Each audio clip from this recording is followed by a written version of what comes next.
I am OS in E-Mechanical section. Today we are going to learn. I will say learn, not teach. I will not teach you. We will learn about MACPS. MACPS जिन्होंने किया है, ऐसे कितने लोग हैं यहाँ पर? अपने डीलिंग में किसी ने किया है? आपने किया है? नहीं, डरने की बात नहीं, मैं सिर्फ जानना चाहता हूँ किसी ने किया है. आपने किया. आप कहाँ पर हो? लोअर पर वर्कशॉप. ओके. आपका क्या डीलिंग है वहाँ पर? पीआरटी में. कितने लोगों का अप्रोक्सीमेट? 600. ओके. तो एमएससीपी आपने तभी से किया है.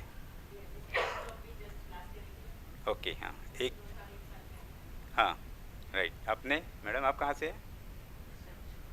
हाँ, हेडक्वार्टर. हाँ, ई मैकेनिकल. क्या नाम आपका? ओके. हाँ, क्योंकि मैं भी मैकेनिकल, हमारी बातचीत होती रहती है, शायद बात भी की हो. अच्छा, 2 लोग हैं जिन्होंने एमएससीपी किया है.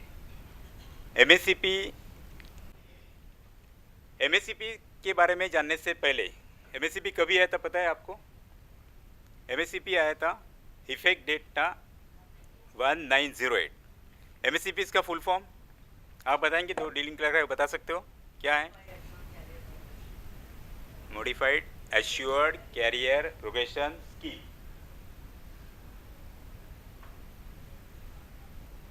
Modified assured career progression scheme.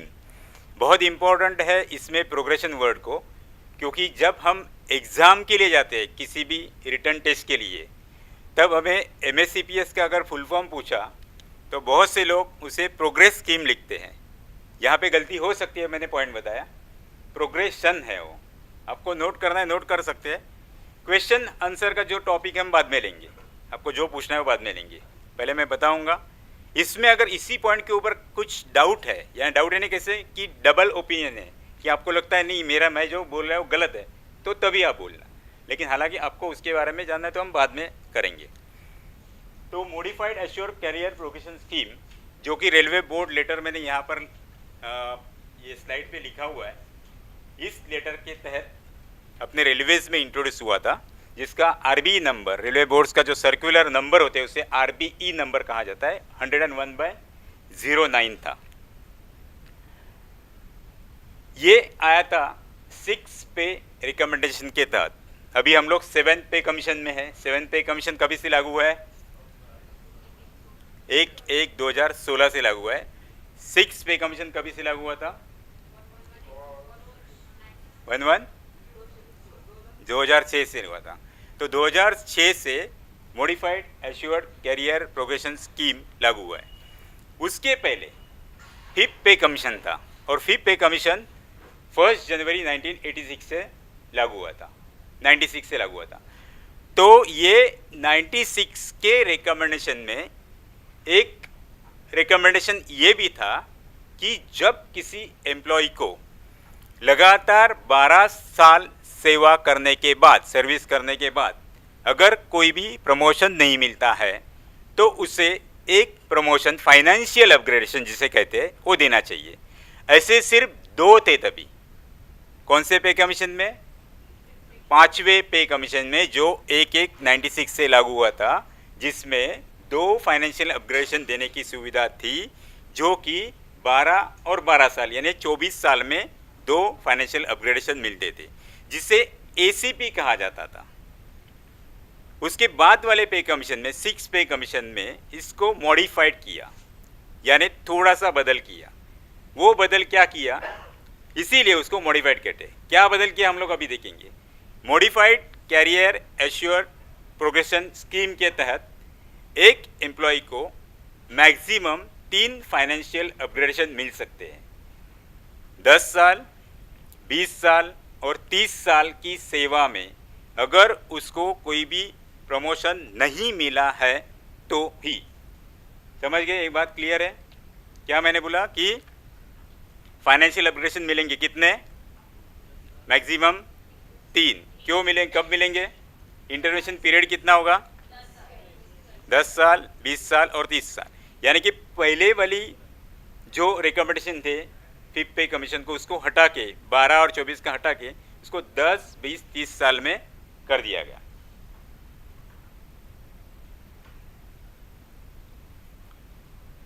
ये इसका इफेक्ट दिया गया 1/9/2008 से 1 सितंबर 2008 से इसको दिया गया। और जो एसीपी की मैंने बात की थी उसका इफेक्ट था 1 अक्टूबर 1999, 1/10/99। उसको अभी हम बाजू में रखेंगे। सिर्फ मैंने ये बताया कि मॉडिफाइड एश्योर्ड प्रोग्रेशन स्कीम क्यों लाया, कैसे लाया, उसके लिए मैंने बताया। अभी ये जो स्कीम था, अच्छा ये तो मैंने बता दिया। एक पॉइंट यहाँ पर ये भी है, जो मैंने कहा कि 10, 20 और 30 साल की सेवा कंप्लीट होने के बाद उसको फाइनेंशियल अपग्रेडेशन दिया जाएगा। ये सेवा जो है, ये सेवा टोटल सर्विस और एक ही पे स्केल में, एक ही ग्रेड पे में, अगर आदमी कोई भी 10 साल कंप्लीट करता है, 20 साल कंप्लीट करता है या 30 साल कंप्लीट करता है, यानी 10 साल, फर्स्ट तो 10 साल का कंप्लीशन आएगा। कोई भी आदमी एक पे ग्रेड में, जीपी में, ग्रेड पे में 10 साल कंप्लीट करने के बाद उसको ये फाइनेंशियल अपग्रेडेशन दिया जाएगा। उदाहरण के लिए समझिए कि एक एम्प्लॉय जूनियर क्लर्क में अपॉइंट हो गया 1996 में, उसको 2006 तक कोई भी प्रमोशन नहीं मिला, उसको 2007 में प्रमोशन मिला, तो 2006 में मिला, 2006 तक कुछ नहीं मिला, 2007 में उसको सीनियर क्लर्क का प्रमोशन मिला। Financial upgradation modified assured career progression scheme का इफेक्ट लागू है 1908 से 1908 तक उसको कितना सर्विस हो गया कंप्लीट? 12 साल। 12 साल में उसको 2007 में मिला है, तो ये एम्प्लॉय इसीलिए एलिजिबल नहीं होगा, क्योंकि 12 साल हो गई सर्विस, उसको दिया गया है। इसका नेक्स्ट, इसी एम्प्लॉय का नेक्स्ट एमएससीपी कभी आएगा? कभी आएगा? समझो इसको प्रमोशन नहीं मिलता आगे, 2007 में इसको प्रमोशन मिला है, टोटल इसका अपॉइंटमेंट मैंने कहा 1996 का है, तो कभी होगा? 1996 से लेकर, पहले तो आप ये देखेंगे, सीधा कैलकुलेशन करना है कि 1996 से लेकर 10 साल 2006 में होते हैं, उसके बाद 10 साल 2016 में होते हैं, तो टोटल 20 साल की सर्विस उसकी 2016 में कंप्लीट होती है। लेकिन जो पहले प्रमोशन मिला है वो कभी था? 7 में, वो 7 में था, उसमें 10 साल काउंट कीजिए, 17 आएगा, तो 17 आएगा और 16 आएगा, इसमें को कहाँ पे मिलेगा? 16 में मिलेगा। यही एक खासियत है इसमें, एक पॉइंट है कि विच एवर इज अर्लियर, 10, 20, 30 साल कंप्लीशन टोटल सर्विस, और in the same grade pay अगर वो 10 साल पहले कंप्लीट करता है या टोटल सर्विस होती है, विच एवर इज अर्लियर है, तो उसको उस हिसाब से एमएससीपी दिया जाएगा। एकदम क्लियर पॉइंट? इस पॉइंट के ऊपर किसी को डाउट है? एमएससीपी आया 1908 से, जिसका लेटर आया था 19 में आया था 2009 में, मैंने जो पहले बताया था 101/2009। रिकमेंडेशन था फिक्स पे कमीशन का, 3 फाइनेंशियल अपग्रेडेशन 10, 20, 30 साल के। समझो एक एम्प्लॉय को आपने एमएससीपी के अंतर्गत फाइनेंशियल अपग्रेडेशन दिया। पहली बात तो ये एमएससीपी है, इसे कहीं भी प्रमोशन ऐसा वर्ड नहीं माना जाता, इसको कहा जाता है ऑलवेज फाइनेंशियल अपग्रेडेशन। तो फाइनेंशियल अपग्रेडेशन होने के कारण एम्प्लॉय के डेजिग्नेशन में कोई भी फर्क नहीं पड़ता। अगर आप जूनियर क्लर्क है, आपको जूनियर क्लर्क का ग्रेड पे अभी एट प्रेजेंट क्या है? 1900 है, तो 1900 से उसको अगर एमएससीपी हम देंगे तो कौन सा देंगे? 2000 का देंगे, लेकिन हम उसको सीनियर क्लर्क बोलेंगे? नहीं बोलेंगे, उसका डेजिग्नेशन में कोई भी फर्क नहीं पड़ता है। हाँ, पेमेंट जो बढ़ेगा वो बाद में आते हैं हम उसके ऊपर, डेजिग्नेशन में फर्क नहीं पड़ेगा। एम्प्लॉय के सीनियरिटी में कोई भी फर्क नहीं होगा, सीनियरिटी जहाँ है वही रहेगी। हमने उसको फाइनेंशियल अपग्रेड कर दिया, 1900 से 2000 दिया, लेकिन 2000 देने के कारण हम लोग उसको सीनियर क्लर्क में रखेंगे? नहीं रखेंगे, उसको एज इट इज जहाँ है वही रहना है। तो डेजिग्नेशन में फ़र्क नहीं पड़ेगा, क्लासिफिकेशन में फ़र्क नहीं पड़ेगा, सीनियरिटी में फ़र्क नहीं पड़ेगा, या कोई भी स्टेटस, हायर स्टेटस है उसके लिए फ़र्क नहीं पड़ेगा। लेकिन फ़र्क इस बात से पड़ेगा कि उसका ग्रेड पे चेंज होने के कारण उसको पे के साथ में जितने भी अलाउंसेस मिलते हैं सब अलाउंस में फ़र्क पड़ेगा। पगार से संबंधित जितने भी अलाउंसेस है उसमें फ़र्क पड़ेगा। उसको हाउस बिल्डिंग एडवांस अगर लेना है अपने रेलवे से तो भी उसमें नया इससे वो काउंट करके उसको दिया जाएगा। और एक बात है कि रेलवे क्वार्टर्स के लिए एंटाइटलमेंट जो होती है उसके लिए उसको फ़र्क पड़ेगा।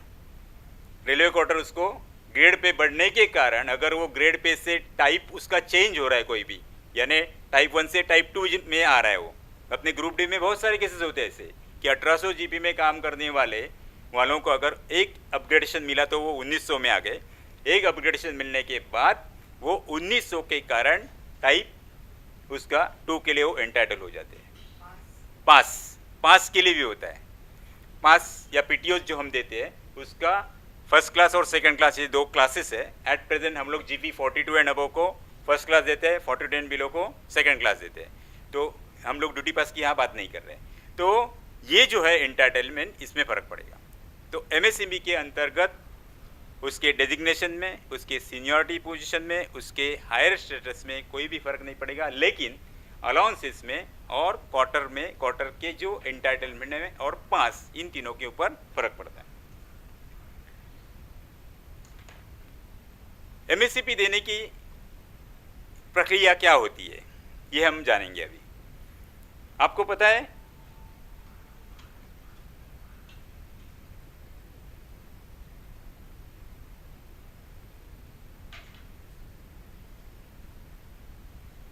ये मैंने अभी बताया वही है।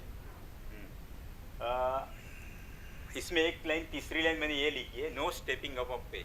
अगर आप पीआरटी कोई करते होंगे या फिक्सेशन कोई करते होंगे उसको पता होगा कि स्टेपिंग अप ऑफ पे के बहुत सारे केसेस आते हैं। ये केसेस क्या है इसके बारे में ज़रा बताता हूँ कि एक सीनियरिटी होती है कोई भी कैटेगरी की, मान लीजिए जूनियर क्लर्क की सीनियरिटी जब होती है तो आदमी का पे फिक्सेशन, अभी मान लीजिए एक आदमी 8 नंबर पे, एक आदमी 9 नंबर पे, 8 और 9 का एक तो पगार सेम होगा या ऊपर वाले 8 का ज़्यादा होगा। बराबर क्लियर, ऐसे ही होगा सीनियरिटी में। लेकिन कोई कारण से एमएससीपी मिलने के कारण से समझो कि 9 जो नीचे वाला जो एम्प्लॉय है उसका पेमेंट बढ़ गया और 8 वाले का कम है, तो वो 8 वाला आदमी ये नहीं कह सकता है कि जो सीरियल नंबर 9 पे है उसको मेरे से पगार ज़्यादा है, इसके कारण मुझे स्टेपिंग अप चाहिए, उसके साथ में स्टेपिंग अप चाहिए ताकि मेरा भी पगार उतना हो। तो ये स्टेपिंग अप के केसेस इसमें अलाउड नहीं होते।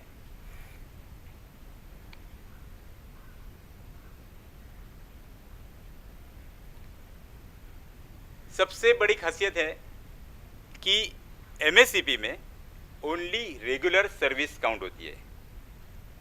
अपने रेलवेज में एट प्रेजेंट जब एम्प्लॉय अपॉइंट होते हैं तो एक आरआरबी आता है, ग्रुप सी हो, एक आरआरसी से आता है, एक कंपैशन ग्राउंड से आता है। RRB, group C, RRC, group D, हालांकि अभी ग्रुप डी से नहीं बोलते लेकिन हम अभी जानने के लिए उसको बोलेंगे। तो ग्रुप डी जो होते हैं आरआरसी से आते हैं और ग्रुप सी आरआरबी से आते हैं और कंपैशन ग्राउंड, ये सब जो है इसको डायरेक्ट रिक्रूटमेंट कहते हैं। बराबर है। तो ये डायरेक्ट रिक्रूटमेंट जो होता है वो डायरेक्टली ऑलवेज वो डेट जो होती है वो रेगुलर की होती है, उसका डेट ऑफ अपॉइंटमेंट उस दिन से उसको रेगुलर माना जाता है। लेकिन इसके पहले जो अपॉइंटमेंट होते थे पुराने ज़माने में, उसमें कैसे होता था कि जब सर्विस शीट क्लर्क होंगे या उनको पता होगा, तब अपॉइंटमेंट के टाइम कैजुअल लेबर्स करके एक अपना ये था, कैजुअल लेबर, सब्स्टिट्यूट, 2 टाइप के थे। डायरेक्टली अपॉइंटमेंट बहुत कम होते थे, तभी आरआरबी के तहत वगैरह लगभग नहीं थे। पहले जब आते थे रेलवेज में तो कैजुअल लेबर थे और सब्स्टिट्यूट थे। तो कैजुअल लेबर को कुछ महीनों के बाद, ये डिफाइन नहीं है कितने महीने के बाद, उसको अनअप्रूव्ड सब्स्टिट्यूट मिलता था, ये स्टेटस मिलता था। अनअप्रूव्ड सब्स्टिट्यूट मिलने के बाद 6 महीने के बाद, 180 दिन के बाद वो रेगुलर होता था। बराबर, ये एक कंडीशन हो गई। दूसरी कंडीशन क्या है कि कैजुअल लेबर नहीं तो दूसरे कैसे आते थे, सब्स्टिट्यूट। सब्स्टिट्यूट में आदमी आने के बाद उसको 120 डेज कंप्लीट करने के बाद, यानी 120 दिन कंप्लीट करने के बाद उसको टेम्पररी स्टेटस दिया जाता था। टेम्पररी स्टेटस उसे वर्ड है। और टेम्पररी स्टेटस देने के बाद एक ऑर्डर निकालने के बाद उसको एक रेगुलराइज या एब्सॉर्ब कहा जाता था। ऐसे दो टाइप के अभी हम जो कर रहे हैं, सर्विस शीट देख के पता होता है हमें कि इस दो टाइप के सर्विस शीट आपको सामने मिलेंगे, बराबर। अभी जो अपने पास लॉट आया 2007 में आया था आरआरसी का, वो 2017 में अभी अभी होने वाले ड्यू। तो जिन्होंने डील किया उन्होंने ये चीज़ को देखा होगा। तो इस टाइप के सर्विस शीट अपने पास आती थी। ऐसे केसेस में क्या करना है, मैंने कहा कि ओनली रेगुलर सर्विस होती है वो काउंट होती है। आपको ये 10, 20, 30 जो भी काउंट करना है उसके लिए रेगुलर सर्विस। एम्प्लॉई बहुत सारे लोग अपॉइंट होने के बाद ट्रेनिंग में जाते हैं, बहुत सारे यहाँ पे हमारे यहाँ पे जूनियर इंजीनियर सभी फील्ड में, ऐसे सीनियर सेक्शन इंजीनियर जो डायरेक्ट में आते हैं वो भी सभी फील्ड में है, सभी सेक्शन में है। तो ये डायरेक्ट रिक्रूटर होते हैं, उनको ट्रेनिंग में जाना होता है। ट्रेनिंग के बाद उनकी रिटेंशन टेस्ट होती है अपने अपने डिपार्टमेंट में। रिटेंशन टेस्ट देने के बाद वो रिटेंशन टेस्ट में अगर पास हो गए तो उनको हम रेगुलर कहते हैं, रेगुलराइज कहते हैं, बराबर। तो अभी इनके ये केस में ऐसे जो होते हैं उसमें रेगुलर की डेट ये मानी जाएगी, उनका ट्रेनिंग पीरियड कितना भी हो, 52 वीक्स का यानी 1 साल का हो, 26 वीक का हो, 13 वीक का जो भी हो, उसको काउंट नहीं किया जाएगा। Training period will not be counted for MSCP. Regular date से उसको माना जाएगा। एकदम क्लियर बात। ये जो दो बात हमने कही है उसके ऊपर फिर से आते हैं, कैजुअल लेबर और सब्स्टिट्यूट। सेटलमेंट में किसी ने काम किया सेटलमेंट सेक्शन में, या पीआरटी में सेटलमेंट में सर्विस निकालते हैं, वो किसी ने देखा है? आपने देखा है? तो कैसे निकालते हैं? TS2 रेगुलर 50% और full okay for all, for casual labour and substitute दोनों के लिए सेम है। हाँ नहीं, 10 months that is average emoluments. I am not talking about that average emoluments. How the service is counted for pensionary benefits. Pensionary benefits. हाँ, TS2 regular half and regular से full, बराबर है। तो जो मैंने बात की थी पहले सर्कुलर की, उसमें ये लिखा था कि एम्प्लॉय की रेगुलर सर्विस काउंट होगी। तो रेगुलर यानी ये दोनों केस में जब एम्प्लॉय रेगुलर होगा, कैजुअल लेबर और सब्स्टिट्यूट में रेगुलर से काउंट हुई थी। हमने बहुत सारे केसेस 2009 में सर्कुलर आने के बाद 2010 में जो किए थे वैसे ही किए थे। लेकिन 2009 में बाद में 16 दिसंबर 2009 को एक सर्कुलर था रेलवे बोर्ड का, इसमें कैजुअल लेबर के बारे में ये लिखा गया कि कैजुअल लेबर है अगर, तो उसकी सर्विस कैसे काउंट करेंगे? हाँ, कैजुअल लेबर टू रेगुलर अगर है, या अनअप्रूव्ड सब्स्टिट्यूट अगर उसको दिया गया है, और रेगुलर इसके बीच का 50% हम लेंगे, और रेगुलर से full service as it is जैसे हम लेते हैं वैसे ही लेंगे। टेम्पररी स्टेटस के केस में क्या करेंगे? टेम्पररी स्टेटस में जैसे इन्होंने इसमें बताया, टेम्पररी स्टेटस में क्या होता है, पेंशनरी बेनिफिट्स को लिए हाफ सर्विस दी जाती है, बराबर। वैसे ही यहाँ पर भी टेम्पररी स्टेटस टू, हाँ सॉरी, हाँ सर्कुलर नंबर मेरे पास सारे सर्कुलर है, मैं सारे सर्कुलर दे दूंगा। आपका ईमेल आईडी है तो उसमें डायरेक्टली सारे सर्कुलर एमएससीपी के वो भी मेल कर दूंगा। इतने सारे सर्कुलर है, हार्ड कॉपी मैंने सब लेके आया हूँ, पहले ओरिजिनल से लेकर लास्ट तक। हाँ, थोड़ा सा इसको फिर से एक बार दोहराता हूँ। रेगुलर सर्विस काउंट करनी है। रेगुलर सर्विस यानी एब्सॉर्ब की सर्विस डायरेक्ट रिक्रूटमेंट के लिए from the date of training completion के बाद रेगुलर थी, वहाँ से कंपल्सरी ग्राउंड अपॉइंटी के केस में क्या होता है, compulsory ground appointment group D में आया समझो, तो उससे वही डेट जो जिस दिन में उसमें ज्वाइन किया वही उसका रेगुलर डेट होता है, उसी दिन से काउंट होती है। मैक्सिमम ग्रुप डी की केसेस ऐसे ही आते हैं। Temporary status sorry casual labour के बारे में क्या बताया हमने? TS2 रेगुलर 50%,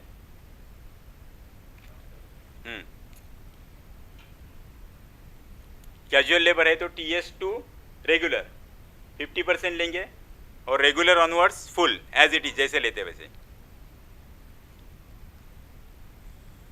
और टेम्पररी स्टेटस रहेगा तो ये शायद मैंने कुछ उल्टा बोला था तभी, टेम्पररी स्टेटस के सॉरी सब्स्टिट्यूट रहेगा तो TS after completion of 120 that is TS, temporary status से फुल सर्विस काउंट करना है।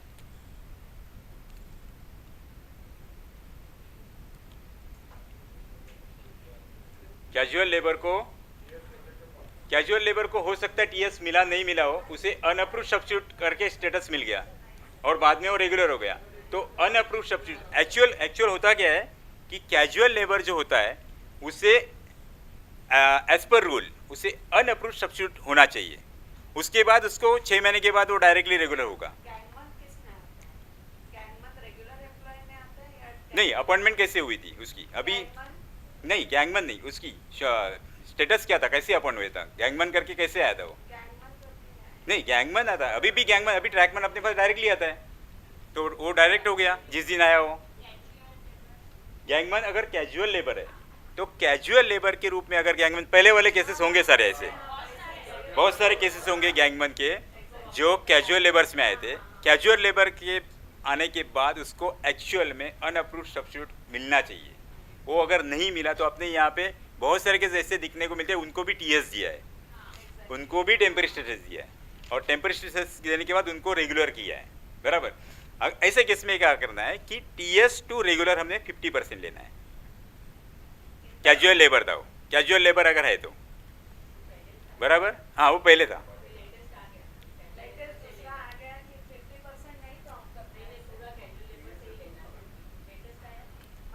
कभी आया? नहीं,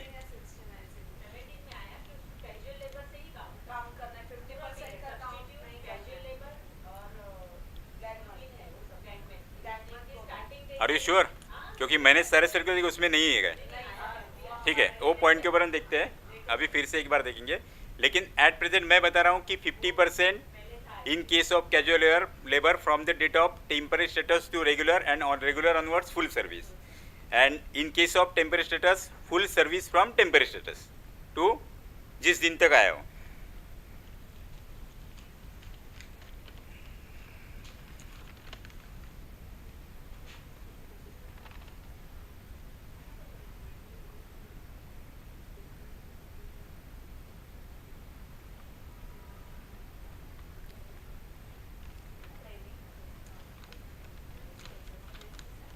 हाँ, काय ट्रेनिंग पीरियड अभी तक तो नहीं आया, 100% है वो। रिटेंशन टेस्ट होने के बाद उसको रेगुलर का हम निकालते हैं, मेमोरेंडम रेगुलर ऑर्डर निकालते हैं, उस दिन से उसको काउंट करना है।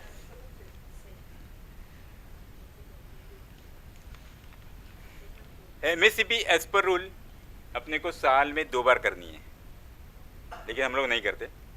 साल में 2 बार करनी है, एक करनी है फर्स्ट वीक ऑफ जनवरी और एक करनी है हमें फर्स्ट वीक ऑफ जुलाई। जनवरी में जो करेंगे वो अप्रैल टू सितंबर में जो भी केसेस ड्यू हो रहे हैं, अप्रैल टू सितंबर, उसमें जो भी केसेस ड्यू हो रहे हैं, केसेस ड्यू होना मतलब क्या कि आपके पास जो सीनियरिटी है उसमें जितने लोग काम कर रहे हैं उनको MSCP मिलनी चाहिए, ऐसे आपको लगता है। क्यों? 10 साल कंप्लीट किया हो, किसी ने 20 साल, किसी ने 30 साल टोटल सर्विस में किया हो या एक ही ग्रेड पे में किया हो, तो ऐसे लोगों की एक लिस्ट अप्रैल टू सितंबर वाली जिनको करनी है वो हमें फर्स्ट वीक ऑफ जनवरी करना है, और अक्टूबर से लेकर मार्च तक जो करना है ड्यू होते हैं उनको करना है फर्स्ट वीक ऑफ जुलाई में।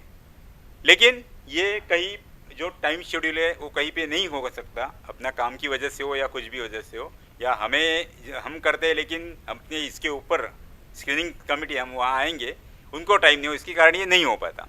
तो कभी कभी हम लोग बहुत सारे केसेस करते हैं वो MSCP एक्चुअल ड्यू होने के बाद ही करते हैं। वैसे करना कुछ प्रॉब्लमेटिक नहीं है, क्योंकि अगर समझो आपने कर दिया उसके बाद वो एम्प्लॉय एब्सेंट रहा तो प्रॉब्लम आ सकता है। आपने किया और फिक्सेशन कर दिया, फिक्सेशन करने के बाद उसको समझो डायरेक्टली पे बिल वाले ने लगा दिया तो प्रॉब्लम आ सकता है, इसीलिए नहीं किया तो भी कुछ प्रॉब्लम नहीं है। हाँ, यहाँ पे मैंने लिखा है कि इनकी जो सूटेबिलिटी होती है, जैसे प्रमोशन पीआरटी करने वाले और कोई है दो के अलावा, तो सूटेबिलिटी होती है। सूटेबिलिटी के लिए हम लोग एक स्टेटमेंट बनाते हैं, उसका फॉर्मेट एक अपने पास फॉर्मेट रेलवे हेडक्वार्टर ने प्रिस्क्राइब किया था, उसके बेस के ऊपर हम लोग चल रहे हैं। एक फॉर्मेट है, फॉर्मेट में हम सारे पर्टिकुलर्स भरते हैं, उससे हमें ये पता चलता है कि उस एम्प्लॉय ने 10 साल कभी कंप्लीट किए ग्रेड पे में, उसने प्रमोशन कभी पाया है, 20 साल कभी किया और वो कभी ड्यू होगा। ऐसे एक फॉर्मेट है प्रिस्क्राइब। तो वो प्रिस्क्राइब फॉर्मेट में हम लोग इन्फॉर्मेशन भरने के बाद हम लोग एक कमेटी को पुटअप करते हैं। ये कमेटी में 3 लोग होते हैं, 2 मेंबर्स और एक चेयरपर्सन। नॉर्मली जो मेंबर्स होते हैं वो एक पर्सनल डिपार्टमेंट से होता है, एक उसी डिपार्टमेंट से होता है, और एक कोऑर्डिनेट डिपार्टमेंट, यानी मैकेनिकल का कर रहे हैं तो इलेक्ट्रिकल वाला, और इलेक्ट्रिकल के डिपार्टमेंट में मैकेनिकल वाला, कमर्शियल के केस में कमर्शियल, ट्रैफिक जो दोनों साथ में है उसमें से एक ऑफिसर नॉमिनेट किया जाता है। तो 3 मेंबर्स की कमेटी होती है, जिनको 2 मेंबर्स कहते हैं और एक चेयरपर्सन कहा जाता है। ये मेंबर्स के बारे में पता है आपको कैसे होते हैं? आपको जिस ग्रेड की एमएससीपी करनी है मैक्स टू मैक्स, उससे मिनिमम 1 हायर लेवल जीपी का मेंबर होना चाहिए ऑलवेज, समझ गए? और मेंबर्स के एक हायर लेवल कम से कम चेयरपर्सन होना चाहिए। यानी आप एक मैकेनिकल सेक्शन की करें, मैं मैकेनिकल एग्जांपल इसी दे रहा हूं क्योंकि मैकेनिकल में मैंने डील किया करके, तो मैकेनिकल में आपके कौन कौन हो सकते हैं मेंबर्स? हो सकते हैं, मान लीजिए सीनियर स्केल ऑफिसर, जिसमें डीपीओ आ गए, डीएमई लेवल के ऑफिसर आ गए, डीएमई उसी डिपार्टमेंट का हो गया, हाँ। और इन दोनों मेंबर्स के एक लेवल होने के बाद उससे हायर यानी सीनियर डीएमई है, वो चेयरपर्सन हो सकते हैं। नॉर्मली यही देखा जाता है कि चेयरपर्सन वो कंट्रोलिंग अथॉरिटी या ब्रांच ऑफिसर हो, नॉर्मली ये होता है। यानी कमर्शियल का देखेंगे तो सीनियर डीसीएम, ट्रैफिक का देखेंगे तो सीनियर डीओएम चेयरपर्सन हो सकता है, अपने पर्सनल का देखेंगे तो सीनियर डीपीओ हो सकते हैं। 2 मेंबर्स समझ गए? सीनियर स्केल ऑफिसर जिस ग्रेड पे का कर रहे हैं, कम से कम उसकी अपनी हम लोग जो कर रहे हैं यहाँ पर, उसमें जीपी 5400 तक हम लोग ने एमएससीपी दिया है। आप लोग ने दिया है, उससे ज़्यादा दिया है, अभी तक नहीं आया, वो वैसे केस नहीं आया, 48 तक आया। हमने यहाँ पर 54 भी देखा है। तो 54 के आगे वाला जीपी वाला कोई ऑफिसर है जो सीनियर क्लर्क है, सीनियर स्केल ऑफिसर है, वो आपको मेंबर्स के रूप में चल सकता है। तो ये मेंबर हो गए 2 और चेयरपर्सन हो गए। इन तीनों ने सूटेबिलिटी करने के बाद वो फाइल एडीआरएम टी या डीआरएम या आपके यहाँ पे सीडब्ल्यूएम हेडक्वार्टर्स में सीपीओ लेवल के ऑफिसर के पास जाती है फॉर द अप्रूवल होने के बाद उसका मेमोरेंडम निकलता है। मेमोरेंडम में हम लोग ये लिखते हैं कि आदमी सूटेबल पाया गया कि अनसूटेबल पाया गया। अनसूटेबल क्यों पाया गया उसके ऊपर हम बाद में आएंगे। ये मेमोरेंडम निकालने के बाद उसका फिक्सेशन होता है, और फिक्सेशन होने के बाद उस दिन से आप जिस दिन को कोट किया उस दिन से उसको एमएससीपी लागू होती है। एमएससीपी देने के लिए क्या क्या चीज़ें आपको तैयारी करनी होती है? आदमी की सबसे पहले आपके पास सर्विस रिकॉर्ड, सर्विस शीट चाहिए। सर्विस रिकॉर्ड देखने के बाद आप ये डिसाइड करेंगे कि उस आदमी ने पर्टिकुलर एक ग्रेड में कितने साल काम किया है या उसकी टोटल सर्विस की है। जैसे मैंने पहले बताया वैसे आप टोटल सर्विस काउंट कर लेंगे, जैसे बताया कैजुअल लेबर, टेम्पररी स्टेटस, ये सब देखने के बाद सर्विस काउंट कर ली। सर्विस काउंट करने के बाद आपने वो पर्टिकुलर स्केल में प्रमोशन देख के ये देखा कि पर्टिकुलर स्केल में उसने कितने साल काम किया है, ये दोनों निश्चित किया। उसके बाद आपको चाहिए उसके डीआर बीएनसी रिमार्क्स, उसके अगेंस्ट में कोई भी डीआर, कोई भी बीएनसी केस पेंडिंग नहीं होना चाहिए। तीसरा, उसकी एलडब्ल्यूपी स्टेटमेंट, लीव विदाउट पे, सबसे इम्पोर्टेंट, बहुत ही फैक्टर है एक ऐसा कि जो बहुत बड़ा इफेक्ट करता है इसके ऊपर। जो एलडब्ल्यूपी स्टेटमेंट होती है बहुत सारे इसमें हम लोग यूनिट से मंगानी पड़ती है, और कहीं यहाँ हमारे अगर ऑफिस में हम कर रहे तो सुपरवाइजर का जो लीव रिकॉर्ड है वो हमारे यहाँ पे मेंटेन होता है। तो लीव विदाउट पे ये जो स्टेटमेंट है वो लाना आपको सबसे ज़रूरी है। ये सब लेने के बाद आप उसको आप अपने आप एडजस्ट कर सकते हो कि आदमी सुटेबल होगा कि नहीं होगा, आप बस डील करते थे भी। जिस केस में सर्विस ये नहीं होते, CR कॉन्फिडेंशियल रिपोर्ट्स, 3 साल के कॉन्फिडेंशियल रिपोर्ट्स लगते हैं। उसका CR को अभी क्या कहते हैं, annual performance appraisal report, APAR। तो 3 साल के CR लगते हैं। तो ये 3 साल के अगर CR नहीं है किसी भी कारण से, हो सकता है कि 2 साल के हो, 1 साल का नहीं हो, तो उस केस में हम परफॉर्मेंस रिपोर्ट मंगाते हैं। परफॉर्मेंस रिपोर्ट उसका प्रिस्क्राइब फॉर्मेट है, वो फॉर्मेट में मंगाया जाता है। परफॉर्मेंस रिपोर्ट और वर्किंग रिपोर्ट। ग्रुप डी के केस में देखिए, आप प्रमोशन जब भी करते हैं तो ग्रुप डी को तभी APR नहीं था, तभी हम वर्किंग रिपोर्ट मंगाते थे। और वर्किंग रिपोर्ट और परफॉर्मेंस रिपोर्ट में फ़र्क है, दोनों भी फॉर्मेट टोटली अलग अलग है। बहुत सारे इसमें कन्फ्यूज़न होता है कि वर्किंग रिपोर्ट भेज दो कहा जाता है MSCP के लिए, लेकिन वो गलत है। MSCP के लिए आपको परफॉर्मेंस रिपोर्ट ही चाहिए। ज़्यादा फर्क नहीं है, लेकिन उसको परफॉर्मेंस रिपोर्ट बोला, थोड़ा सा फॉर्मेट में चेंज किया है। वो चाहिए तो मैं आपको बता दूंगा। ये सब चीज़ें आपको चाहिए। MSCP देने के लिए जैसे लीव विदाउट पे स्टेटमेंट और DRBNC, इसके साथ ही सबसे अहम मुद्दा आता है उसके APAR का ग्रेडेशन। आपको पता होगा ग्रेडेशन कितने टाइप के होते हैं APAR में? कितने? 3 ही है, टोटल 5 होते हैं। टोटल 5 होते हैं। बिलो एवरेज से स्टार्ट करेंगे। Below average, average, good, very good और आउटस्टैंडिंग। जब ये MSCP का पहले सर्कुलर आया था, तब से लेकर 25 जुलाई 2016 तक अगर एम्प्लॉय का बेंचमार्किंग यानी वही ग्रेडेशन गुड है, मिनिमम गुड, तो उसे फाइनेंशियल अपग्रेडेशन दिया जाता था। सबसे अहम बात यह है यहाँ पर कि प्रमोशन और फाइनेंशियल अपग्रेडेशन दोनों के बेंचमार्किंग टोटली डिफरेंट है।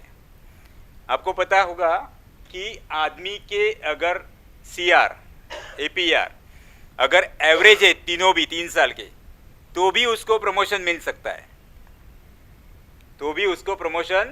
सकता है। लेकिन जो पहले सर्कुलर आया था उसके मुताबिक अगर उसका बिलो एवरेज है तो कहीं पर भी हो, उसको तुमको प्रमोशन भी नहीं मिलेगा और फाइनेंशियल अपग्रेडेशन भी नहीं मिलेगा। लेकिन MSCP में ये था कि अगर एक भी CR एवरेज आया तो उसे नहीं मिलता था। 3 साल के CR देखते तभी 2 गुड है, 1 एवरेज है, 1 एवरेज आ गया, उसका MSCP नहीं मिलेगा। उस केस में क्या करना है हम आगे चलेंगे। तो तीनों मिनिमम गुड चाहिए थे। लेकिन 25 जुलाई 2016 को एक सर्कुलर आया जिसको एक्सेप्ट कर लिया। उसके ऊपर अभी बहुत सारी चर्चा भी हो रही है, जिसमें मिनिमम बेंचमार्किंग वेरी गुड कर दिया। यानी 3 साल का CR कम से कम वेरी गुड होना चाहिए, तो ही आपको फाइनेंशियल अपग्रेडेशन मिलेगा। ये सुनने को बहुत आसान लग रहा है। हाँ बोलिए। हाँ वो भी बता दें। 3 साल के CR यानी मैं बोल रहा हूँ, तो जिस दिन आपने प्रपोज किया कि आदमी को ये तारीख को MSCP मिलना चाहिए, मान लीजिए आपने प्रपोज किया अभी ये 17 है, 1 जनवरी 2017 से वो 18 है, 1 जनवरी 2018 से ये एलिजिबल है, 1/1/18 से तो आप कौन से साल के CR देखोगे? 15, 16, 17 पीछे वाले दिन है। हाँ 15, 16, 17 के देखेंगे। 18 का इसलिए नहीं देखेंगे क्योंकि 18 का CR मार्च खत्म होने के बाद बनता है, बराबर। वो भी अगर आप 1 जुलाई 2018 को कोई समझो ड्यू हो रहा है, 1 जुलाई 2018, तभी कौन सा देखेंगे? तभी 16, 17 और 18 देखेंगे। क्योंकि एक सिलेक्शन का ये रूल है कि आप जो भी कोई सिलेक्शन या ये सुटेबिलिटी या जो भी करते हो, जिसके लिए आप CR यूज़ करते हो, उसमें आप पर्टिकुलरली वो साल के बाद करते हो, 1 जुलाई के बाद। क्योंकि CR का जो टाइम शेड्यूल है उसमें 30 जून तक तुम्हारे CR बनने ही चाहिए। 28 फरवरी को आप स्टार्ट करेंगे, 28 फरवरी से लेकर 30 जून तक सारी प्रोसीजर CR की ख़त्म होनी चाहिए। लेकिन यहाँ पे नहीं होती, अलग बात है। तो फिर भी अगर आप 1 जुलाई 2018 को यानी पर्टिकुलरली उस ईयर के बाद अगर उसको आप मानते हो, ड्यू करते हो, तो उसके 3 साल के सीआर में वो 18, 17 और 16 आएगा। आपने समझो 1 अगस्त 2017 को उसको एलिजिबल किया है, 1 अगस्त 2017 उसको सेकंड एमएसपी मिलना चाहिए। कौन से 3 साल देखोगे? 17, 16 और एकदम क्लियर फंड है। कैसे सीआर देखना है? ये 3 साल क्लियर हो गया। ये 3 साल के सीआर देखने हैं। 3 साल के सीआर देखेंगे, 3 साल में एक भी गुड से नीचे होगा तो वो नॉट एलिजिबल होगा, अनसुटेबल होगा। वेरी गुड से नीचे, वेरी गुड से नीचे, पहले था गुड, वेरी गुड। हाँ हाँ, काय नहीं नहीं, अजून झालेला नहीं है, अभी तक ये बात हुई नहीं है। अभी जो चर्चा हो रही है इस मामले को यूनियन ने हायर लेवल पे उठाया है, रेलवे बोर्ड के लेवल पे ऊपर उनके जो इसमें, और इसीलिए ये इंफॉर्मेशन रेलवे बोर्ड जानना चाहती है कि आपके पास जितने भी एम्प्लॉय है उनके 4 साल के सीआर 17, 16, 15, 14 इनके 4 साल के सीआर का ग्रेडेशन मांगा गया उन्होंने कि आपके आउटस्टैंडिंग में कितने लोग हैं। समझो एक एसएससी कैटेगरी मान लीजिए, तो एसएससी कैटेगरी में आपके पास 125 आदमी काम कर रहे हैं, तो 125 में से 2014 में कितने लोगों का आउटस्टैंडिंग है, वेरी गुड कितना है, गुड कितना है, एवरेज कितना है, बिलो एवरेज। उससे शायद उनको ये देखना है कि ये अगर वेरी गुड, गुड से वेरी गुड, वेरी गुड से वापस गुड करेंगे तो कितने आदमी को फायदा होगा, ऐसा उनको देखना, इसके लिए हो रहा है। अभी तक ये हुआ नहीं है। वो व्हाट्सएप पे जो घूम रहा था मैसेज, तो एक्चुअल ये था, वो एक्चुअल में हुआ नहीं है। मैसेज पूरे पढ़ा नहीं करते और बस फॉरवर्ड करते, उसका ये नतीजा है। तो ये ध्यान में रखिए कि अभी तक मिनिमम बेंचमार्किंग वेरी गुड ही है, उसको गुड अभी तक हुआ नहीं है। होने के चांसेस है, मान लीजिए। हमको भी लगता है कि वेरी गुड जो है वो बेंचमार्किंग बहुत ज़्यादा है, क्योंकि प्रमोशन के लिए गुड होना, गुड आपको सिलेक्शन में मालूम होगा 3 मार्क होते हैं गुड के लिए। गुड जो क्लासिफिकेशन है 3 इंटू 3, 3 9, तो मिनिमम 9 मार्क्स रहेंगे, आउट ऑफ 15 रहते हो, 5 मार्क्स के सीआर के माने जाते हैं, तो 15 में से 9 होगा तो भी बहुत परसेंटेज हो गया, तो उसको देना चाहिए। तो होने के बाद ये ध्यान में रखिए, पूरा सर्कुलर पढ़ने के बाद आप मान लीजिए कि उसका गुड हुआ है।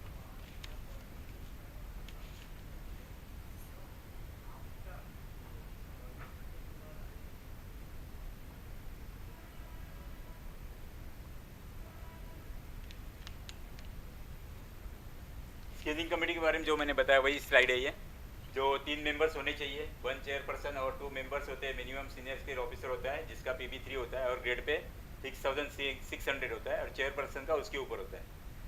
3 मेंबर्स में एक मेंबर जो होता है वो अपना पर्सनल डिपार्टमेंट से कंपलसरी है। लिख के लेना तो लिख सकते हैं। चले आगे।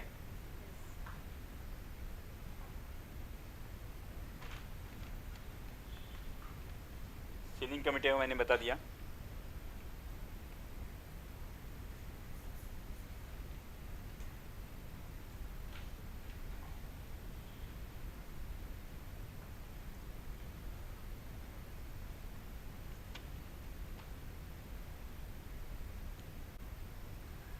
MSCP मिलने के बाद फिक्सेशन किसी ने किया है? फिक्सेशन कैसे करते हैं, किया है किसी ने? अच्छा, आपका एक टॉपिक था ना कि प्रमोशन हो जाने के बाद एक टॉपिक है जिसके ऊपर हम अभी चर्चा करेंगे कि MSCP के लिए आदमी ड्यू हुआ है, लेकिन उसने उसका जो हायर पोस्ट है उसके लिए रिफ्यूजल दिया है। उस केस में क्या होता है? आदमी मान लीजिए जूनियर क्लर्क ही है, सीनियर क्लर्क बनने से उसका नंबर आया, उसने मना कर दिया कि नहीं मुझे सीनियर क्लर्क नहीं बनना है, क्योंकि अगर वो सीनियर क्लर्क बनता तो उसकी कहीं ट्रांसफ़र और जगह होती थी, इसीलिए उसने मना कर दिया। तो ऐसे केसेस में उसको MSCP पर्टिकुलर वो उसका नहीं मिलेगा। एक पॉइंट है इसमें, बराबर नहीं मिलेगा उसको। कब तक नहीं मिलेगा? जब तक वो एक्चुअल में वो फिर से पोस्ट नहीं ज्वाइन करता तब तक। रूल नंबर 15 पैरा नंबर 25 जो ओरिजिनल सर्कुलर उसमें क्लियर कट लिखा हुआ है कि आपको अगर आपने कोई भी प्रमोशन के लिए मना कर दिया तो आपको नेक्स्ट हायर एमएससीपी उसी ग्रेड का नहीं मिलेगा। लेकिन आपको एमएससीपी मिला, समझो आपको जूनियर क्लर्क है, एमएससीपी मिला नेक्स्ट हायर, और आपका प्रमोशन आया, और प्रमोशन आने के बाद आपने मना कर दिया, तो ऐसे केस में आपको दिया हुआ एमएससीपी नहीं निकाला जाएगा, वो रहेगा एज इट इज। समझ गए? पहले दिया प्रायर, अगर उसने रिफ्यूजल दिया है तो उसको जब तक वो नेक्स्ट के लिए नहीं होता तब तक उसको नहीं मिलेगा। लेकिन एमएससीपी मिलने के बाद अगर उसने उसका प्रमोशन पे रिफ्यूजल किया है तो उसको एमएससीपी दिया हुआ नहीं निकाला जाएगा। काय काय कशाबद्दल? 18 मध्ये जे आलेलं आहे 2018 मध्ये ते ॲक्च्युअलमध्ये ऑफिसर लोकांसाठी आहे। त्याच्यामध्ये हाँ, त्याच्यामध्ये असं है, हिंदी में बोलता हूँ सबके लिए, कि 2018 में जस्ट एक आया है 25/1/18 को, 25/1/18 को जो सर्कुलर आया उसमें ये लिखा गया है कि वो क्लियर कट ऑफिसर के लिए कि आप ग्रुप सी में काम कर रहे हो, ग्रुप सी में काम करते वक्त आपने आपका रैंकर से लेके, रैंकर और एलडीसी 2 टाइप के प्रमोशन होते हैं, उसमें आपका रैंकर में ये आ गया, प्रमोशन आ गया ग्रुप बी में यानी ऑफिसर का, और आपने रिटर्न टेस्ट के लिए रिफ्यूजल दिया। रिटर्न टेस्ट, कोई भी एलडीसी कोई भी सिलेक्शन हो उसमें रिटर्न टेस्ट कंपलसरी है, ये पता है सबको। कोई भी सिलेक्शन, रैंकर हो एलडीसी हो, उसमें रिटर्न टेस्ट होती है, वो कंपलसरी होती है। उस रिटर्न टेस्ट के लिए अगर रिफ्यूजल दिया तो उसको रिफ्यूजल नहीं माना जाएगा। ये सर्कुलर है अभी जो रिसेंटली आया हो। उसमें क्या होगा, समझो आप मान लीजिए कि आप ओएस में काम कर रहे हो, ओएस में एलडीसी है, समझो मान लीजिए रैंकर नहीं है अपने यहाँ पे, लेकिन बहुत सारे डिपार्टमेंट में रैंकर में होती है, मैकेनिकल में होती है, इलेक्ट्रिकल में होती है। जो रैंकर की अभी एग्जांपल के लिए हेडक्वार्टर में अपने सारे डिवीज़न की एसएससी की एक कंबाइन इंटर से सीनियरिटी है, जिसमें ऑल डिवीज़न के एसएससी की सीनियरिटी है, उनको रैंकर के तहत जो है उसमें रैंकर एएमए के लिए, असिस्टेंट मैकेनिकल इंजीनियर पोस्ट के लिए कॉल फॉर किया जाता है। कॉल फॉर किया, उसका नाम आया, लेकिन उसने रिफ्यूजल किया, तो उसको एमएससीपी मिलेगा कि नहीं? पहले हम नहीं देते थे ये मान के कि उसने वो पोस्ट के लिए मना किया है, लेकिन ये सर्कुलर के मुताबिक उसको अगर रिटर्न टेस्ट के लिए दिया है तो उसको रिटर्न टेस्ट को रिफ्यूजल वो नहीं माना जाएगा, क्योंकि उसने अच्छा ओके, तो उसमें वो रिफ्यूजल नहीं माना जाएगा। रिफ्यूजल नहीं मान के उसको प्रमोशन दिया जा सकता है। ये केस कभी आएगा, आपके पास एसएससी में काम कर रहा है आदमी, कोई भी एसएससी का, हां हां, मग त्याला तुम्ही दिलं का नाही दिला? ओके, पण आता त्याला ह्या सर्क्युलरप्रमाणे द्यावं लागणार त्याला, हे सर्क्युलरप्रमाणे त्याला एलिजिबल करावं लागेल आणि त्याला द्यावं लागेल। और ऐसा और किसी के सामने आया था केस कभी रिफ्यूजल?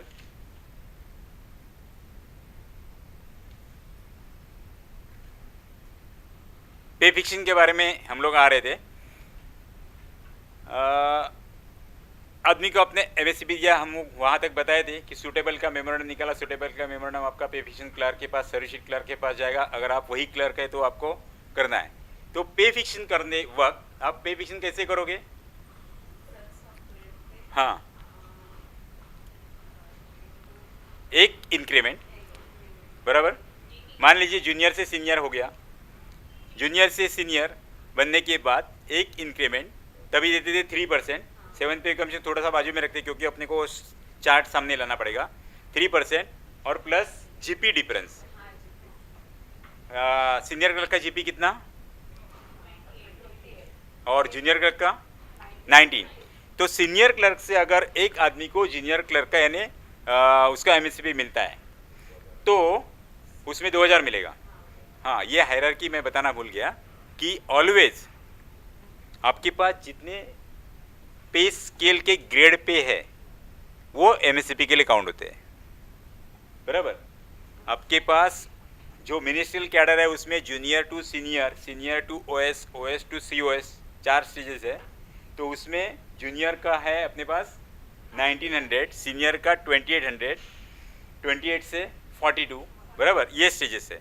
तो एमएससीपी देने के लिए लेकिन हम कि 19 से अगर किसी को देना है तो अपने पास पे स्केल जो 2000 का जीपीए है, सबसे बड़ी इंपॉर्टेंट बात, ये देना चाहिए।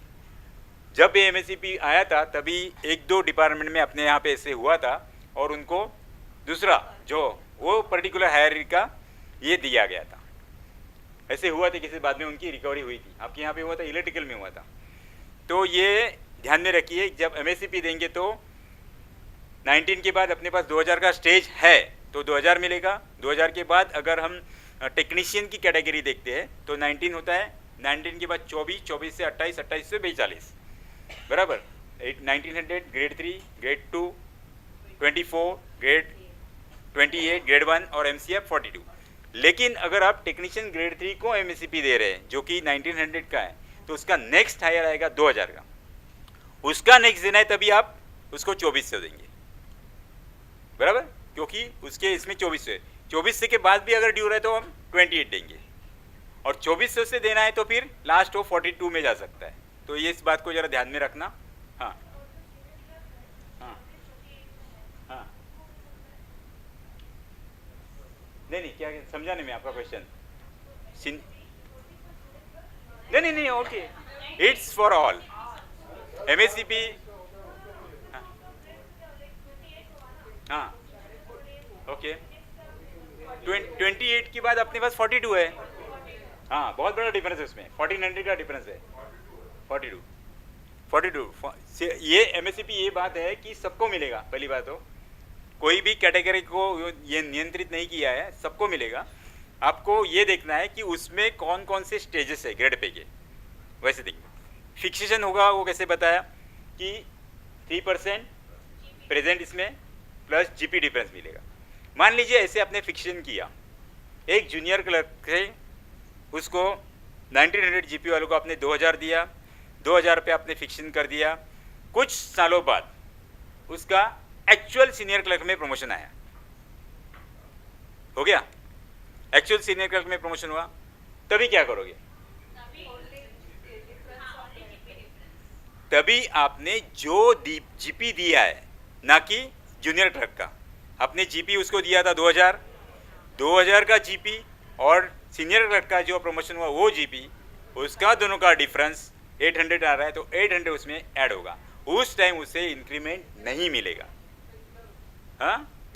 हाँ उसमें वो रेगुलर माना जाएगा। उसमें GP डिफरेंस देखिए उसको हम फिक्स करेंगे। उसके बाद अगर अपना नॉर्मल रूट ऑफ इसमें इंक्रीमेंट है वो उसको देना है, राइट। और कौन से तरीके से आ सकता है फिक्सेशन अलग से? ऑप्शन में क्या होगा? अच्छा ऑप्शन में आपके यहाँ पे जैसे हम बीच में एक सर्कुलर आया था कि आपको प्रमोशन मिलने के बाद जब फिक्सेशन करना होता है तभी ये पहले रूल था कि आपको ऑप्शन देना है विद इन 1 मंथ कि आपको डेट ऑफ प्रमोशन से चाहिए कि डेट ऑफ इंक्रीमेंट से चाहिए। आदमी जिस दिन से देगा उस दिन से उसका फिक्सेशन किया जाता है। लेकिन हमारे यहाँ पे एक सर्कुलर निकाला था शायद हेडक्वार्टर के ऑर्डर से, जिसमें ये लिखा गया था कि जिसमें एम्प्लॉय का फ़ायदा है वो करना है, वही मानते हैं आप। परेल में हेडक्वार्टर में कैसे किया जाता है वैसे ही किया जाता है। तो उस केस में क्या करेंगे आप? दोनों तरीके से उसका फिक्सेशन देखोगे, कैलकुलेशन करेंगे, डेट ऑफ प्रमोशन से भी और from the date of increment से भी, जिसमें जो प्रॉफिटेबल होगा वो हम दे देंगे। और कैसे आता है फिक्सेशन? एक 2009 को इम्प्लीमेंट हो गया MSCP, ओके।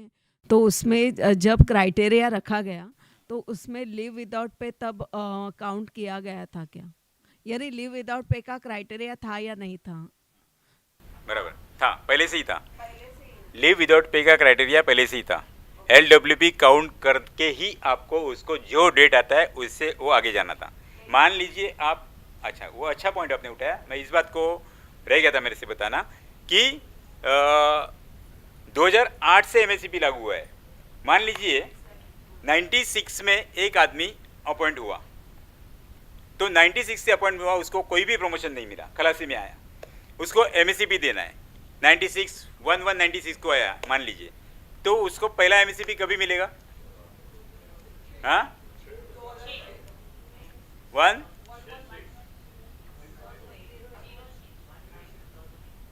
ओके क्यों मिलेगा? इनका आंसर बराबर क्यों नहीं एक्चुअली डील किया है। आपने 10 साल काउंट किया सिर्फ 1196 से 10 साल काउंट करके आपने बोल दिया 1/1/2006 से मिलेगा, लेकिन इसका इफेक्ट डेट जो है वो 1908 से है। तो 1908 होने के कारण अगर वो 10 साल कंप्लीट भी करता है या टोटल सर्विस भी और एक ही ग्रेड पे भी, तो भी उसको पहले 1/9/2008 से ही मिलेगा। तो तब उसमें बाय चांस अभी उसमें उसका एब्सेंट ही रहेगा, तो काउंटिंग काउंटिंग कैसे होगा?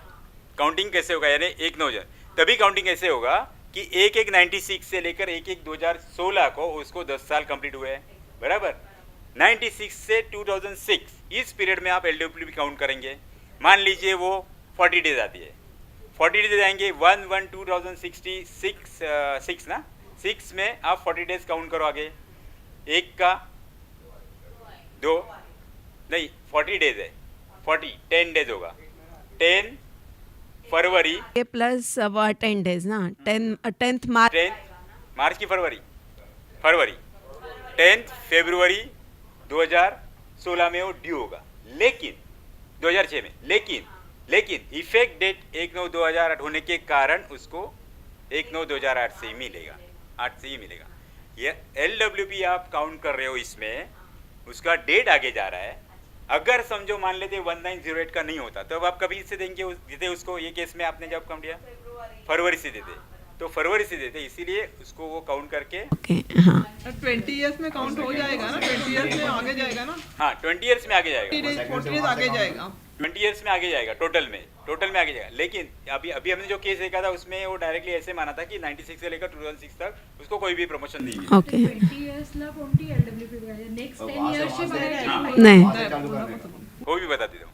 अच्छा, अभी ये LWP क्या है इसमें, और एक बात कि अभी जो हमने बोला कि यही एग्जाम्पल को थोड़ा सही करते हैं कि आदमी ड्यू हो रहा है, मान लीजिए 1/9/2008 को ही, हाँ, लेकिन आपने LWP देखा नहीं है, तो उस केस में क्या होगा कि आप LWP काउंट करेंगे। LWP काउंट करने के बाद मान लीजिए उसका 300 डेज LWP है, तो 300 डेज बोलेगा तो कितना 11 महीना, तो अप्रोप्रिएट 11 महीना उसका आगे जाएगा। 1/9/2008 को ड्यू हो रहा है, लेकिन 11 महीना आगे जाएगा, जो भी है वो आएगा, बराबर। हाँ, अभी क्या बात करेंगे? सेकंड Second MSCP ला MSCP. पहिलं हे धरायचं नाही का LWP? मग त्याच्यानंतरच्या पकड़ा है दे काउंट करो ना। आपको MSCP देना है तभी LWP, जो MSCP देना है, मान लीजिए आपको फर्स्ट देना है, सेकंड देना है, थर्ड देना है। फर्स्ट प्रमोशन हो गया आपका, केस क्या आएगी, एक तो फर्स्ट उसका प्रमोशन हुआ है या फर्स्ट उसका MSCP हुआ है और उसको सेकंड देना है, ऐसे ही केस हो सकती है, दो में से कोई भी एक केस होगी। फर्स्ट प्रमोशन हुआ है वो डेट से लेकर 10 साल या टोटल सर्विस, विचर इज अर्लियर में वापस केस क्या आएगी कि उसका डेट ऑफ अपॉइंटमेंट से लेकर अभी तक।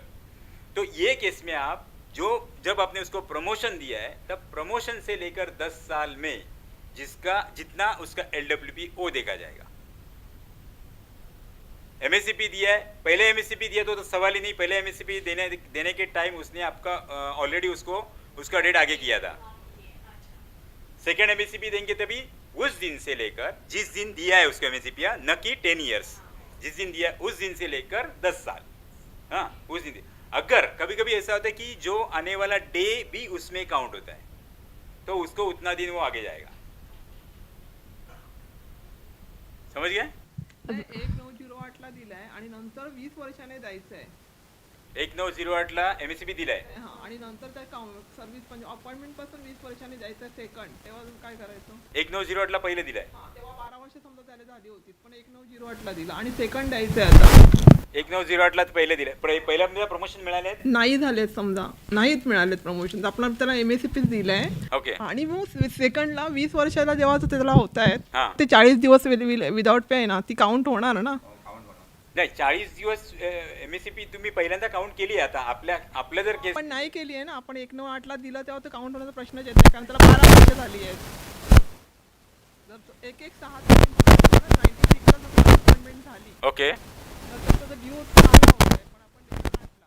ओके, हां नाही 40 दिवस तुम्ही आता आपल्या ह्या पर्टिक्युलर उदाहरणामध्ये म्हणताय, 40 दिवस आपण काउंट केले होते मगाशी, त्याचा पुढे आलेलं तसं, पण डेट ऑफ इफेक्ट नंतरचा होता.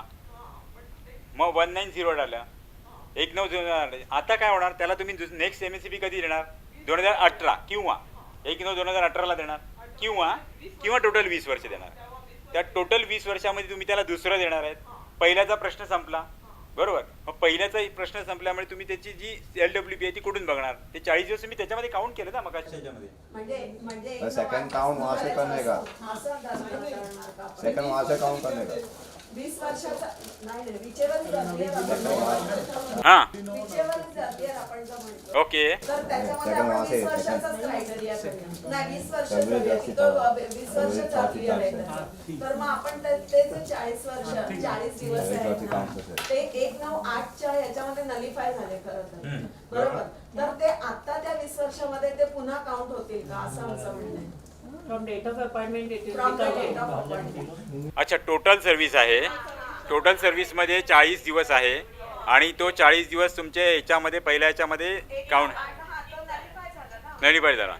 बरोबर की नाही. कारण आपण तो ड्यू होता फेब्रुवारी 6ला, पण आपण दिला 1/9/2008 पासून, बरोबर. त्याच्यानंतर तो 20 वर्षांनी म्हणजे टोटल 20 वर्ष त्यावेळेला ते काउंट होतील मग त्या केसमध्ये. हां मग ते काउंट होणार पुन्हा, मग काउंट होतीलच ना त्यावेळेला काउंट होतील त्या केसमध्ये पर्टिक्युलरली असं म्हणताय. 8 वर्षात आपण पकडणार. हां 2 8 वर्षात पकडणार ना, कारण 12 वर्षाने आपण त्याला दिलंय आणि नंतर फक्त 8 वर्षाने आपण त्याला 20 वर्षात पकडणार. म्हणजे त्याचा नेक्स्ट जो आहे तो ॲक्च्युअलमध्ये पैका GP मध्ये 8 वर्ष सर्व्हिस केल्यामुळे, पण टोटल 20 वर्ष केल्यामुळे त्याला मिळणार आहे. त्या केसमध्ये ते होणार त्याच्यामध्ये. तो याचा तुम्हाला इन्क्रीमेंटचा जो रूल आहे माहिती आहे ना, इन्क्रीमेंट पोस्टपोन करण्याचा रूल, पुटबॅक ऑफ इन्क्रीमेंट ते करतात ना सगळेजण. त्या केसमध्ये आपण काय करतो, पुटबॅकिंगमध्ये सुद्धा आपण पुटबॅक करते समय हम लोग क्या करते हैं, जितना LWP है उतना काउंट करके उसका उतना दिन आगे जाता है. 30 हाँ हां हां हां आता नाही, आता 180 डेज असतील तर आहे. 80 डेज ॲज पर 6 पे कमिशन झालेला आहे ना, इम्प्लिमेंट झालेला. त्यामुळे तो पुन्हा प्रश्न हेच होता, त्याच्यामध्ये होत नाही. होत नाही, काउंट होत नाही. स्टेपिंग अप ऑफ पे वो इसमें MACP में कैसे नहीं लागू होता है. स्टेपिंग अप ऑफ पे ये जो केसेस होते हैं वो ऑलवेज जूनियर गेटिंग मोर पे दैन सीनियर रहेंगे, उसी केसेस में स्टेपिंग अप ऑफ पे हो. लेकिन मोस्टली तो MACP सीनियरिटी से ही आएगी ना. नहीं हो सकता है वैसे केसेस, कभी कभी होते हैं ऐसे कि ये केसेस ऐसे हो सकते हैं कि कहीं से मेडिकली डिक्राइज होके आदमी आपके पास आया है, उसके केस में आपको सीनियरिटी असाइन करनी होती है. ये PRT का सब्जेक्ट है. तो वो सीनियरिटी असाइन करने वक्त ऐसे हो सकता है कि उसको MACP पहले ही मिला हो, पहले ही मिल के वो सीनियरिटी में नीचे है, लेकिन ऊपर दूसरा जो सीनियरिटी में दूसरा कोई आदमी है उसका पे उससे कम है. ऐसे केस में क्या होगा फिर, ऐसे केस में ये इसलिए नहीं होगा कि उसको ये मिला है, MACP मिला है, MACP में आपने उसका फिक्शन किया होगा तो ऑलवेज वो ज़्यादा ही होगा, पर्टिकुलरली उस ग्रेड पे से वो ज़्यादा होगा. इसके लिए स्टेपिंग अप केस में ये केसेस इसमें नहीं लेते, MACP में नहीं लेते. MACP अगर मिला है दो ये केसेस कभी होते हैं स्टेपिंग अप पे के, 2 एम्प्लॉय को रेगुलर प्रमोशन में, 2 एम्प्लॉय है, इसमें जो कोई जूनियर है तो जूनियर को अगर सीनियर से पे कम है तो होते हैं. तो ये रेगुलर में अब कभी ऐसा हो ही नहीं सकता. लेकिन उसको MACP मिला है तो MACP के कारण उसका नेचुरली वो पेमेंट उसका हाई होगा, वो उसी केस में कंपैरिजन कभी नहीं होगा, इसीलिए वैसे नहीं मिलेंगे. अभी MACP में ऑप्शन लेंगे, अभी तो ऑप्शन का यही नहीं है. तो अब हाँ तो वो नलीफाई होता है ना क्वेश्चन. ऑप्शन लेटेस्ट हाँ अभी मुझे नहीं पता. तो MACP में ऑप्शन लिया अभी MACP में ऑप्शन लिया एक, तो उसके बाद उसका प्रमोशन आया तो वो प्रमोशन में फिर से ऑप्शन ले सकता है. MACP में नहीं, वो हमने फिक्सिंग के टाइम वो क्लियर किया है मैंने बात। आप एमएससीपी दिया, एमएससीपी में हम लोग उसका फिक्शन कर दिया, जैसे जो कोई प्रोसीजर है वैसे हम लोग 6 पे कमीशन में 3% का एक इंक्रीमेंट प्लस उसका जीपी डिफरेंस के उसको फिक्स कर देते, बराबर। मान लेते कि वही पे कमीशन चल रहा है, उस पे कमीशन में आपने क्या कहा, उसको प्रमोशन हुआ, तो प्रमोशन के टाइम कैसे फिक्शन करने का हमने उसके ऊपर डिस्कस किया ना अभी। उसमें क्या किया था हमने, डिफरेंस, अगर जीपी डिफरेंस, वो भी जीपी डिफरेंस कौन सा, जिसमें एमएससीपी दिया है वो ग्रेड पे का और आप प्रमोट हुए वो ग्रेड का, उसका जीपी डिफरेंस देंगे, तभी हम उसको इंक्रीमेंट नहीं देंगे, तो उसमें ये सवाल नहीं आएगा। इसको थोड़ा सा रिवाइज करेंगे, मैं आपको पूछूंगा, आप उसके आंसर देंगे। हम लोग कौन से टॉपिक पे बात की अभी, नहीं पूछूंगा अभी मैं, अभी कॉमन में नहीं है, जिसको पूछेंगे वो जवाब देगा। कौन से टॉपिक पे बात की अभी हमने, फुल फॉर्म क्या है उसका, जो पूछे उनको बता दीजिए, पहले नहीं आता दूसरा करिए, देख के बोलो, कुछ प्रॉब्लम नहीं है। हाँ, कौन से टॉपिक पे बात की हमने, एमएससीपीएस का फुल फॉर्म,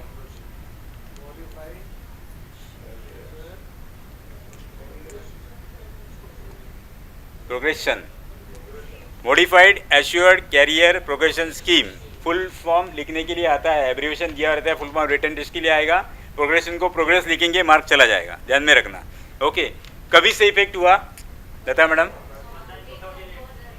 1/9/2008 से, बराबर। कभी मिलेगा, कौन से केस में मिलेगा क्लैरिस, मिलने का, हाँ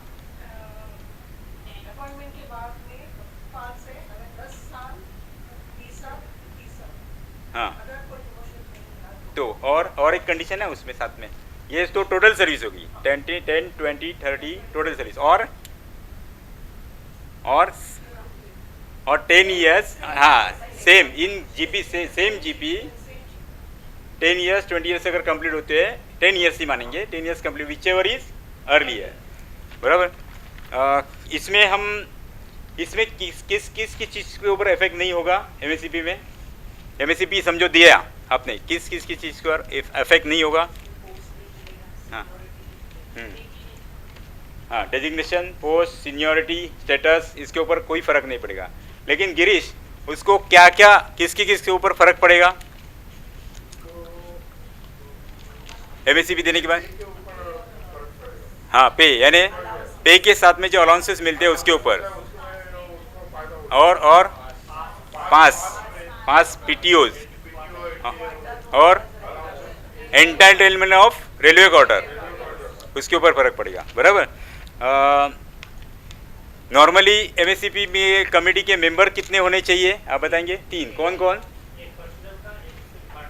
हाँ एक और 3 मेंबर होने चाहिए। अच्छा, 3 मेंबर जो है उसमें कुछ ऐसा डिसाइड है क्या कि मेंबर्स का, मैंने ये बताया था, स्तर बताया था, सीनियर स्किल ऑफिसर, और चेयरपर्सन होगा एक उसका, जो मेंबर है उससे एक ग्रेड ज़्यादा होना चाहिए, बराबर। कमेटी को मेरा कमेटी को क्या कितने बार ये करना है एक साल में, कभी जनवरी में कौन से करेंगे हम, अप्रैल टू सितंबर में जो मैच्योर होते हैं वो जनवरी में करेंगे, और जुलाई में अक्टूबर टू मार्च, बराबर है, अक्टूबर टू मार्च। ब्रिजेश, हम लोग क्या क्या इसकी तैयारी करेंगे, क्या क्या चाहिए एक आदमी को समझो देना है एमएससीपी, हाँ अपार, और एक चीज़ रह गई, डीआरबीएनसी, बराबर। ये सब चीज़ें आ गई, सब चीज़ें आने के बाद उसको आप देखेंगे और टेबल वो बनाएंगे, उसका जो फॉर्मेट है उसे बनाएंगे।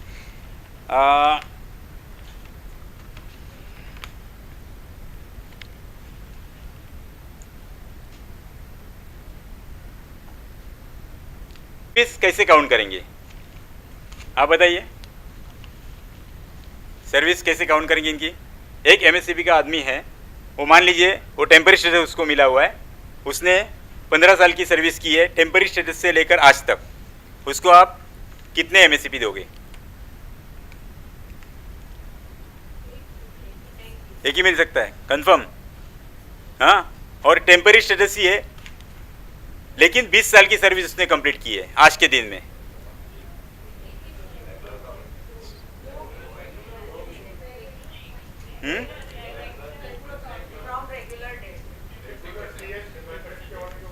टेम्पररी स्टेटस से लेकर कौन से केस में? हाँ हाँ, तो मैंने टेम्पररी स्टेटस बता दिया। तो टेम्पररी स्टेटस बताने के बाद उन्होंने मुझे पूछना चाहिए था कि आदमी कैसे था, उसका अपॉइंटमेंट कैसे हुआ था, कि सब्स्टिट्यूट में था कि कैजुअल लेबर में था। अगर मान लो कैजुअल लेबर है तो कैजुअल लेबर के केस में कैसे उसका काउंट करेंगे आप? ओके ओके, इसमें इनका कहना है कि एक सर्कुलर आया हुआ है जो हमें देखना है कि कैजुअल लेबर को भी रेगुलर पूरा सर्विस दिया है। नहीं, अभी तक जब तक आप उसको ड्यू करेंगे तब तक उसका आप फुल सर्विस लेंगे, बराबर, टिल ड्यू, राइट।